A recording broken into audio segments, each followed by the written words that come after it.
Si vous êtes nouveau sur la chaîne, n'oubliez pas de vous abonner et d'activer la cloche de notification. On commence.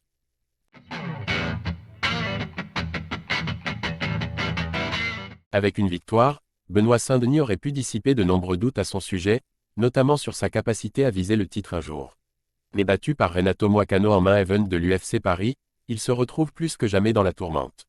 La preuve avec ce constat de Daniel Cormier. Le week-end passé, le monde du MMA avait les yeux rivés sur Paris pour le grand retour de l'UFC dans la capitale.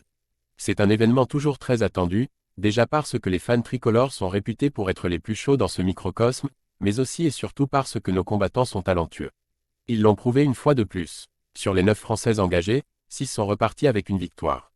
Et dans le lot il y a eu quelques masterclass, à commencer par celle de Taylor Lapillus, toujours aussi dominateur dans l'octogone.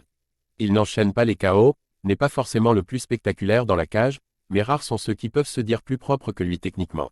Fares Ziam a aussi été à l'honneur avec l'un des finishes les plus terrifiants de l'année 2024 face à Matt Frevola. Malheureusement, la soirée s'est terminée sur une note amère avec l'humiliation subie par Benoît Saint-Denis lors du main event. Pour la première fois de sa jeune carrière, l'ancien des forces spéciales n'a pas existé, ce qui a fait réagir les deux légendes de l'UFC que sont Daniel Cormier et Chael Sonnen. Ils se sont exprimés sur ESPN. Daniel Cormier, Renato Moicano combat toujours contre des gars qui semblent être les pires adversaires pour lui. Mais à chaque fois il gagne, et de manière toujours plus impressionnante. Dans le premier round il a explosé Benoît Saint-Denis, et on avait l'impression qu'il ne méritait même pas d'être dans la cage face aux Brésiliens.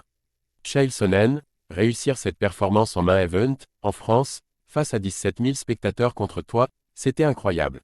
Benoît Saint-Denis a montré qu'il était un excellent combattant contre Dustin Poirier, même dans la défaite. Mais Moicano vient de lui voler toute sa hype. J'ai été tellement impressionné par son sol. Pour Daniel Cormier, Benoît Saint-Denis avait l'air bien trop inférieur à Renato Moicano pendant le premier round, au point de se demander s'il méritait sa place dans l'octogone.